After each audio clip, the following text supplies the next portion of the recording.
Wait.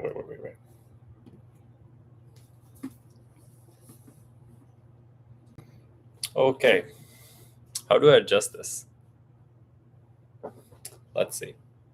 I don't want this view behind me. I want this view instead.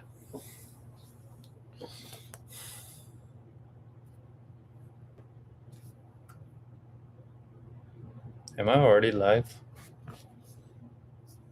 Okay, but nobody can see me. That's nice.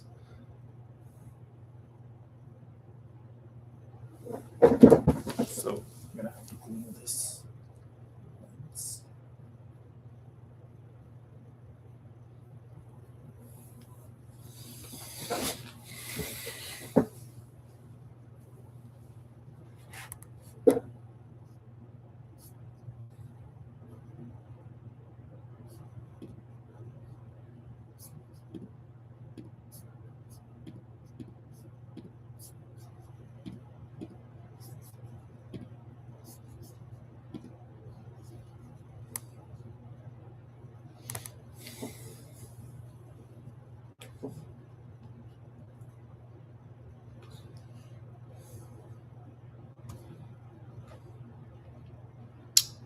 Would be much better if I do it a little bit further away.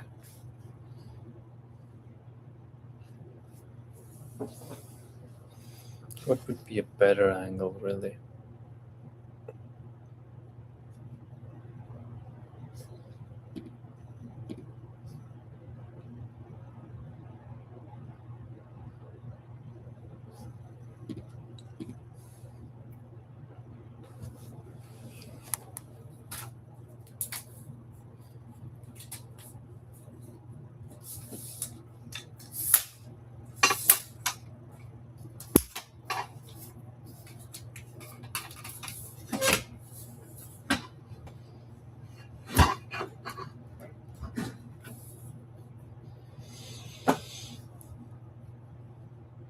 Okay, and how do I do this?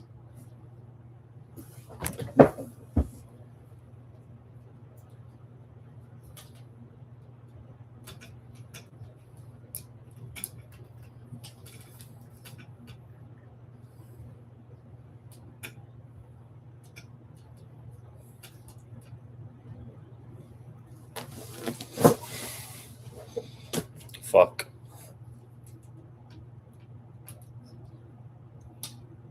How do I make it to 0.5?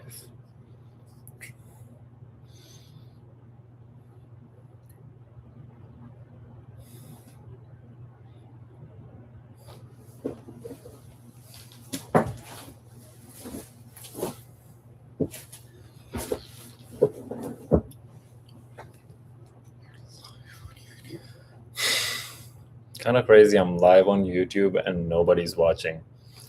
One day it will change. One day. Let's see if I can adjust this a little bit more. So yeah, my frame is not this face now visible. Angle, I don't really like the angle.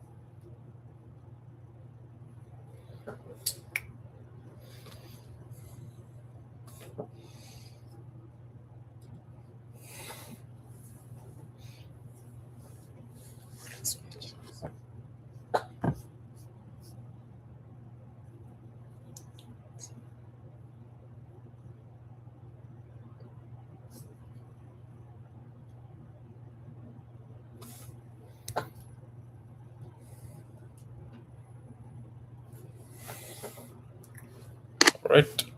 Sounds good.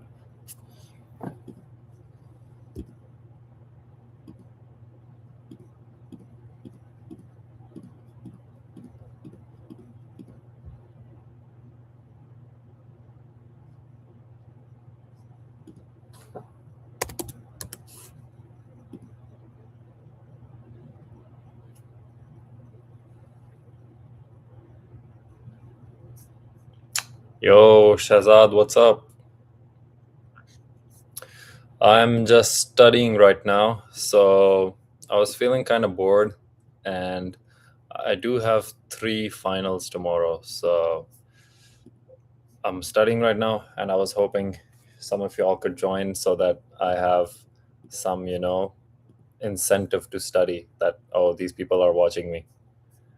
So now I have to lock in and actually study. I have 3 finals tomorrow, which is kind of crazy. What's up, Khalil? Thank you for joining. What I would suggest you guys do is you guys also study, but I'm not sure what live. I can't message or comment you. I can see you guys' comments. I think that's that's all. That's the way we can talk right now.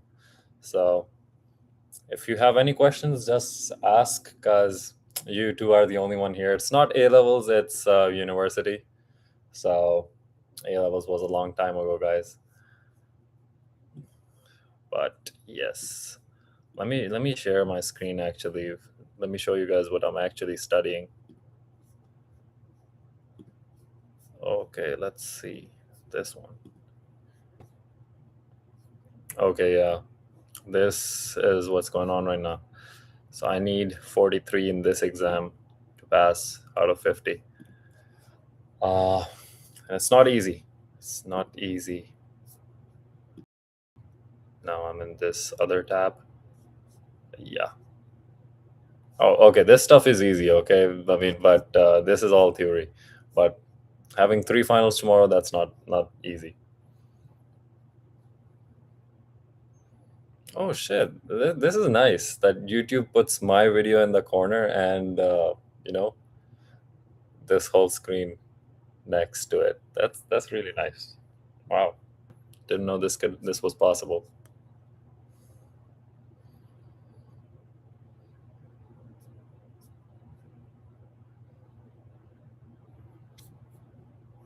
How do I full screen this shit, bro? Refresh this tab.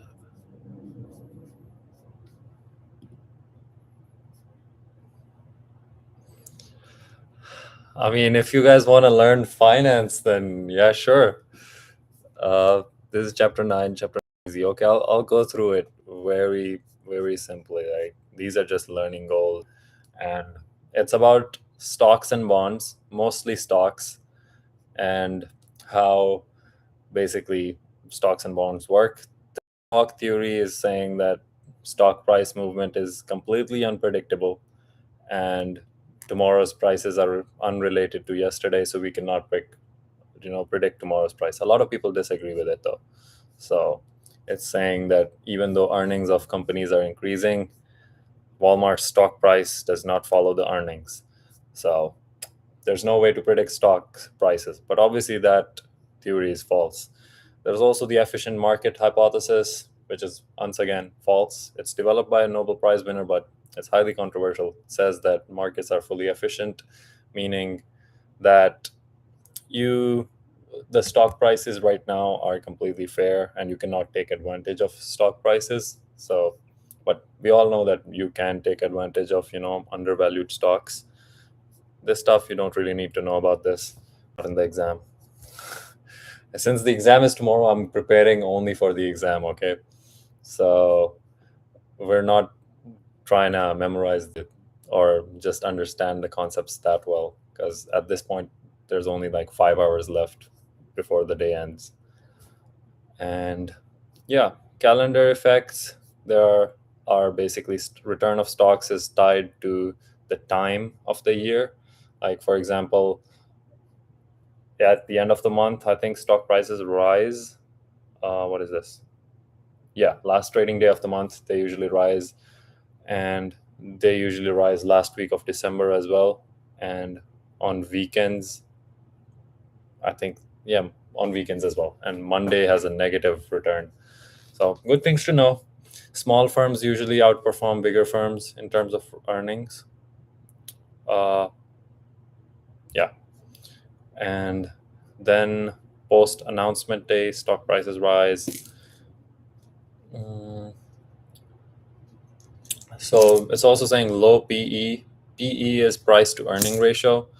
Low PE stocks are basically big companies, and it's saying big companies outperform smaller companies usually in the longer term, which is interesting. You don't need to know this graph. graph is kind of useless, honestly.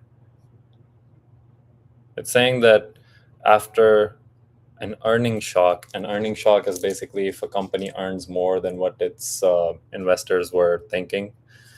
So the prices continue rising for a couple weeks, usually. And if they fall down, they usually keep falling down for a couple weeks. Hey, you guys are. Wait, if you're ignoring me, go. Oh no, man. I mean, I'm studying, guys. How can I be on two things at once? So, what should I tell you, Khalil? Insider trading? No, this is not insider trading, guys. Uh, but let's see. Let's keep going. Stocks that appear to earn abnormally high returns are actually riskier. So the higher the risk, the higher the returns. This is pretty simple stuff. Now, this is another analysis on how investors usually behave. And investors are usually overconfident that every investor believes that, hey, we can earn more than the other one. And investors usually attribute their success to themselves. If they succeed and they make a profit, they're like, okay, I worked hard for it. It was my strategy. But if they lose, they blame the market conditions. So that's not good. Loss aversion means investor dislikes losses much more than gains. For example, if I have invested something into the stock market and it's going down, I won't sell it because I want it to go up again. But in fact, you should sell it. You should not wait for it to go up again. If it's going down, just sell it. Stop the loss. Most people just end up accumulating those losses, and that's bad. But yeah. Oh man, I guess Khalil left. I think Khalil cannot hear us. Can you hear me, Shahzad? I guess you're here. You're learning about finance with me. Okay, yeah. All right, Shahzad, if you have any questions about finance, just let me know. I guess it's just you and me.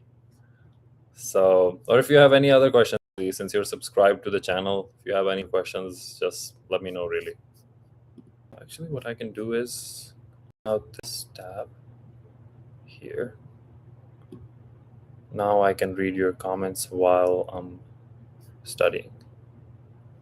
So, yeah, this is nice.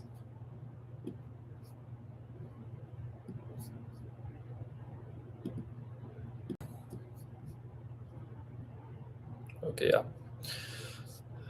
Again, representativeness is that if a trader has basically seen that stock, for example, if it's a household name like Google, Microsoft, Meta, then we're more likely to invest in those stocks rather than companies that we haven't heard about.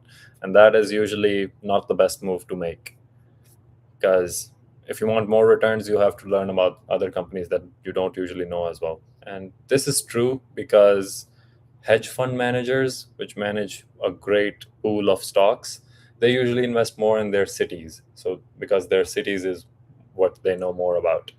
So, and framing. So let's see. What is framing actually? I'm not sure about this one. Gain or loss or description of outcomes.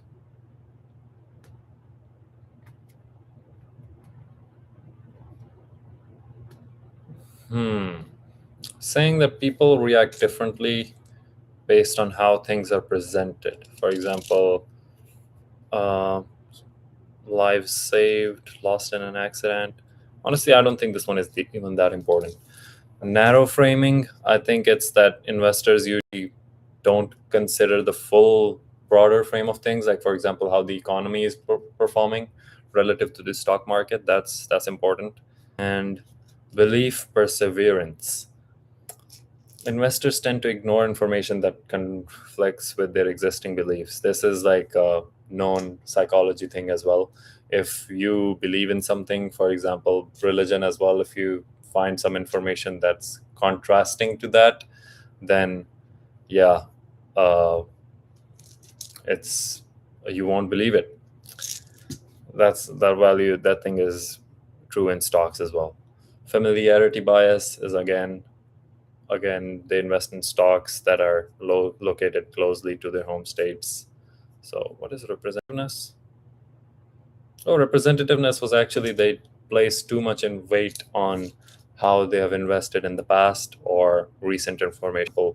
The AI boom or bubble, some may call it, is a lot of people are investing in AI because everyone is saying that AI is the future. It might not be.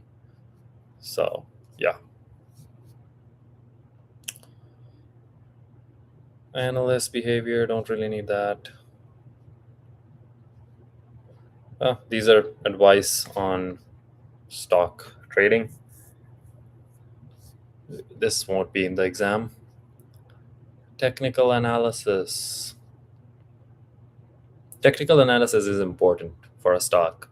Most people just invest in the stock market based on nothing like intuition, but technical analysis is something you have to do when you're going to evaluate a stock because like it said here, stock market prices are a function of supply and demand for shares of the stock. You have to calculate how many shares are left in the market, what could be the factors of demand. I mean, there's a bunch of things that go into a technical analysis.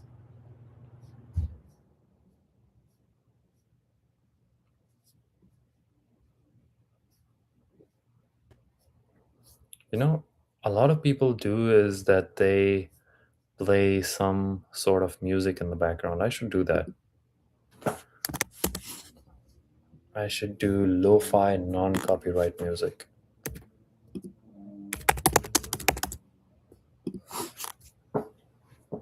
Yeah, here we go. Now, right. Damn, I feel like even though I have just one viewer, I feel like, those streamers I used to watch. Thank you, Shahzad, for joining. Really appreciate you, man. You're my favorite subscriber now.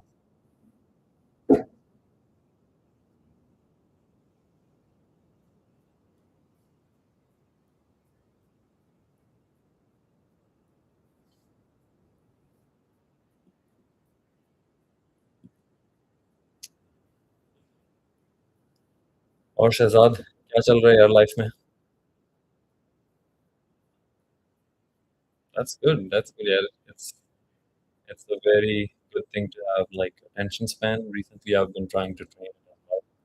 Like what I do is whenever I post, or even on Instagram, after I've posted a story or post, I just delete the app because attention span is a valuable thing that people are losing these days.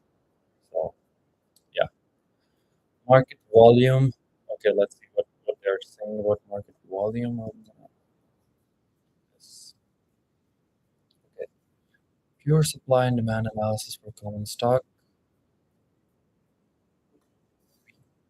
is okay. Pure supply and demand analysis just means that in a market, how much there is a demand for stocks, and you can find this. You can actually find these numbers if you're looking hard enough. I mean, probably I don't know how it would work in Pakistan, but I know that in the US, there's so many websites. There's Yahoo Finance that you can use to see how much the volume of stock is, how much of stock is being traded. So, if, for example, like there's a decline in the volume of stocks, like for example, if a stock price is falling, and you see that, okay, now the market isn't really trading this stock anymore, that means that people have stopped selling and the stock price is going to rise soon. So, this is actually very cool stuff. I like learning this stuff.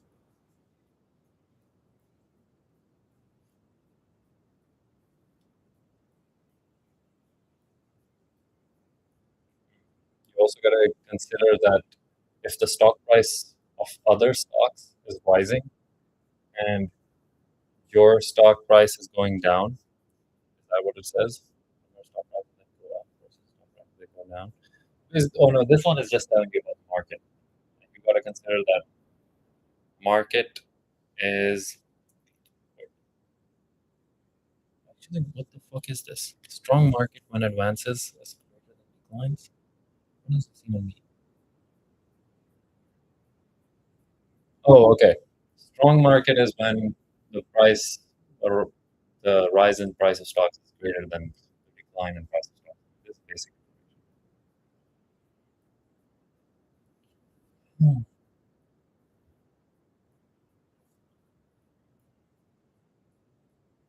This one would probably be hard for you to understand if you're an A-level student, like what shorting stocks mean. Shorting is basically you're buying a stock at a certain price. For example, let's say you're buying a stock at $115. Then you short that stock. It means that you say that this price, the stock price of this stock is going to go down, and you sell. Oh wait, the mic is not clear. Okay, hold on. Let me connect a different mic then. Usually I have a better mic. Hold on one second. I'll be back.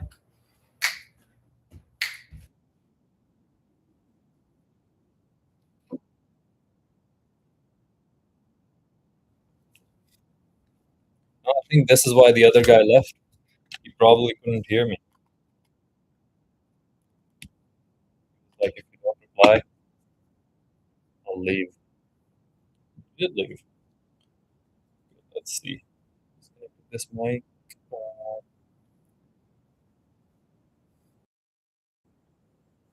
How do I change it?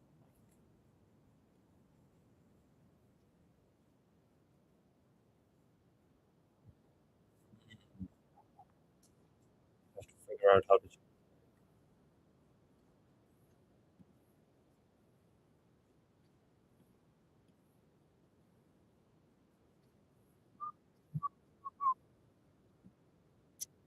my voice. Yeah, I know.